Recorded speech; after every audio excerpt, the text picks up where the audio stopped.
Jimmy Durante was just one that I gravitated towards because of the entertainment aspect, but there's other Italians I'd love to do. One I started toying with was Da Vinci, but I'm too short. Hi, I'm John FREDA, Italian-American actor in New York City, and proud of it. And been back in the city a couple of years, and I got motivated the past couple of years to want to write a one-man show about an Italian-American icon, and after about a year's worth of research, I found somebody that I look pretty close to in the right light, Jimmy Durante. Jimmy Durante was an interesting person, not only because of my physical similarity at some angles, but also because when I first read about him, he's more than just a funny guy. A very complex guy, and one of his major accomplishments, I think, that kind of makes him stand out among performers is that he's one of the few entertainers to have excelled in all the entertainment media in his lifetime. From vaudeville speakeasies, nightclubs, television, motion pictures, radio, and Broadway. And one of the best succinct descriptions I've heard about Jimmy Durante was that he was half hooligan, half saint.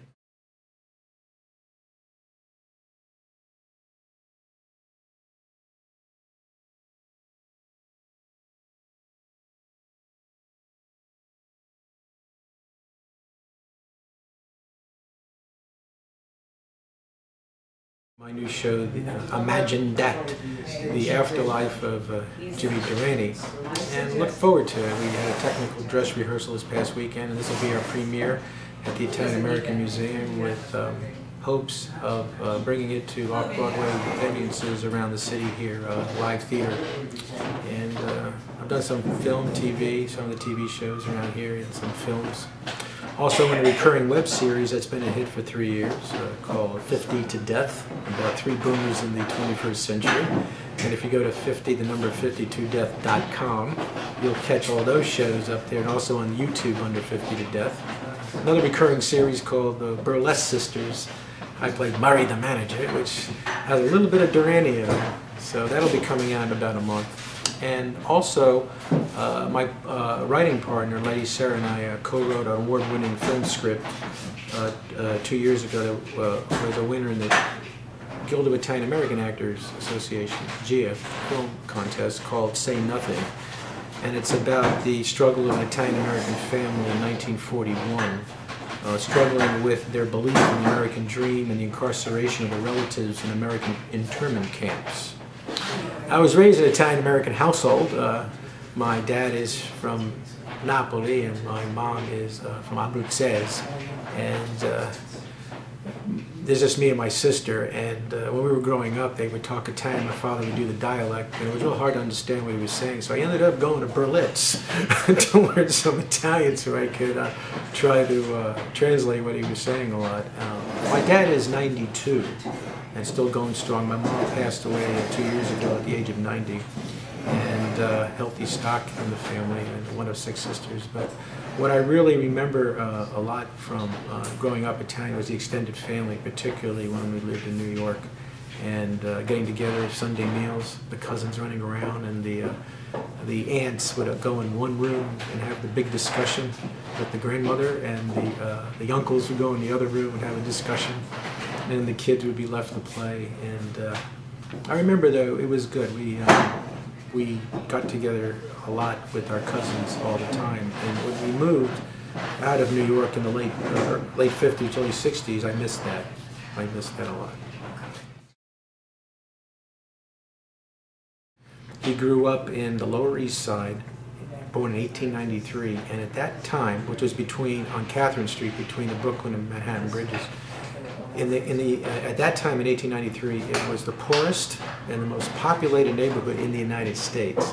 So he kind of grew up in that atmosphere. He grew up when the gangsters of all different ethnic groups would fight for territory around Chinatown in that area. But he was precocious with his piano playing, and he gravitated towards ragtime. He liked that saloon atmosphere, even though his dad wanted him to play more classical type music. And what's even more amazing about Jimmy Durante was that he dropped out after the 7th grade. No more formal education after that. And he was a smart man in many ways. And his mangling of the English language, you know, some of it was purposive, but some of it was just his Lower East Side dialect. And And my show will demonstrate that he's a little more complex than people think, and I reveal some things in my show that people may not know about him in terms of his relationships with his first wife and his second wife and his friends around him. But I like to close on this by saying that I did about a year's worth of research on the man, all the books I read and all the internet articles that have been about him. What seems to be common about him is that there is not one negative word said about this man, which in show business is incredulous.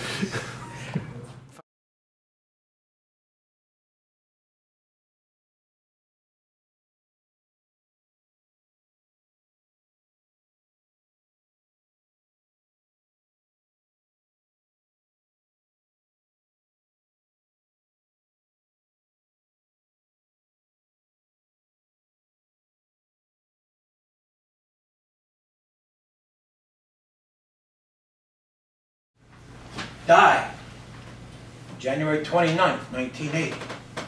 Services at Beverly Hills Good Shepherd Church.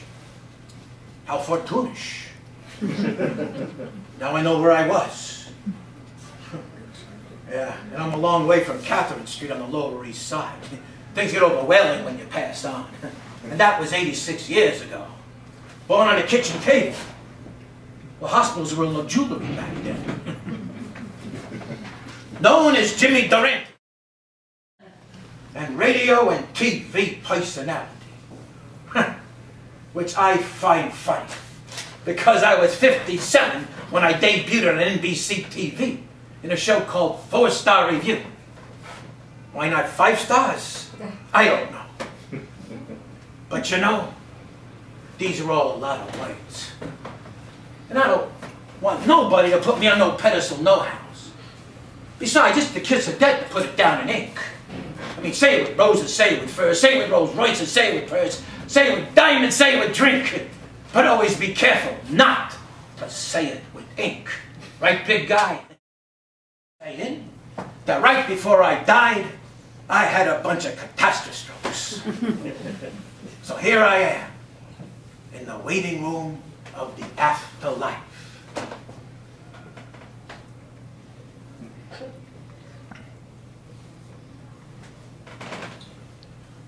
I expected velvet.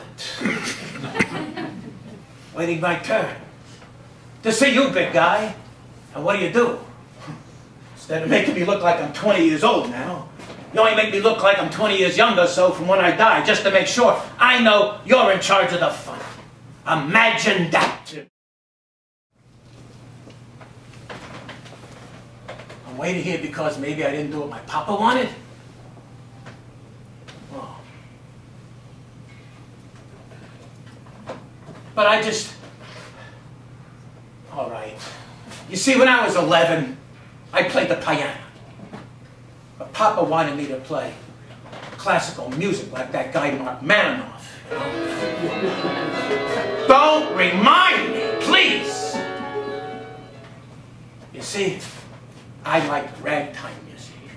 Playing with that picture show right hand. That's more like it. I live for it. I bang at it away for hours. So, I end up going and gets me another job at another joint called Kerry Walsh's Cabaret. That's where I met Eddie Cantor, a singing waiter. We hit it off right from the beginning. He called me Ragtime Jimmy. When a guy would come into the joint and yell out, "I want to hear Springtime in Kalamazoo," Eddie would do some double talking singing, and I'd play along on the piano, even though none of us knew the words of the music to that song, and to a lot of others. We would improvise all the time. We even worked part-time together as shills in a shooting gallery in Coney Island. And we would take some of that money we made and go over and buy some frankfurters from Feltman's. But one day, Feltman had the nerve to raise the price of a frankfurter from a nickel to a dime. Imagine that. So, I go up to the guy who works for him and says, "Hey, Nathan, you should open up your own hot dog stand and charge a nickel." He did. These to hide the booze in an apartment above the club. And you had to say the secret phrase to get in. Joe sent me. We had a couple of good years run after that until New York's finest closed us down. Imagine that. But you know, after you get married, things seem to change. Like Jeannie. Now I know a person can be sick without all the time being dead. And me, well, I stayed out late a lot. When I was the business of speakeasies, I played at like 5 in the morning. And the gals at the jerk liked the way I played. Like this one gal, Toodles LeMay. She was a dancer at the burlesque club next door. And she would come in early in the morning when I'd be playing, go up to the bar and order a sidle of gin, and then drink it all down, put it back, saddle up next to me on the piano stool and go, whoopee! Well, I'm a regular guy and I like that. But Jeannie got jealous, but I told her nothing was going on, really. I promised, big guy, really, nothing. Yeah. Reckon smile. Well, I guess the biggest mistake I ever made was to tell Jeannie, you gotta stay home and take care of the house. You know, being together 24 hours a day spoils a marriage. I mean, I'll get on your noise and you'll get on mine. I did some motion pictures and I did radio shows and I loved them. They'd go something like this. Hey, Jimmy, I didn't know you sang at the Met. Well, your voice doesn't have enough volume. Volume? Well, my voice fills that opera house. In fact, I saw several people running out just to make room for it.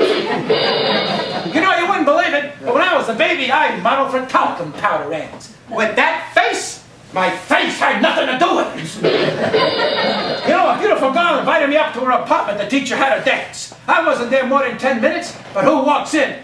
Her husband. Kind of perturbed. Imagine that. He just looked at me and he said, "What are you doing here?" And I says, why, I'm putting on my white top. I'm putting on my top hat. I'm putting on my top coat. I'll make my getaway. I wouldn't have done any good things in my life. And thinking about it now, I don't know what all this waiting here should bother me for. I mean, I waited long enough to get married again. In 1960, I was 67. And Margie was 41. We went steady for 16 years. I met Margie in 1944 at the Copacabana in New York. She was 25 then. She worked the switchboards and the hat checks. Oh, she was a real beaut with bright red hair. Miss New Jersey State Fair. Hey, big guy. I'm talking to you. Where'd you go? Big guy. Hey, big guy. You out there? Hey. That line's moving. It's moving. It's moving. What do you know? It's just another room out there.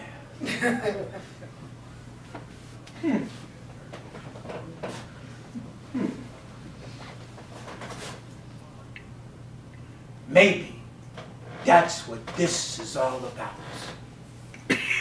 Don't take anything for granted. Take things for what they are, not what you want.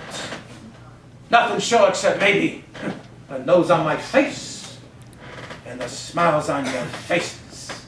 And that's good enough for me. Line's moving again. It's moving. They got a space for me. Imagine that! Excuse me. G. O. D. Thanks. Good night, Mrs. Caliban.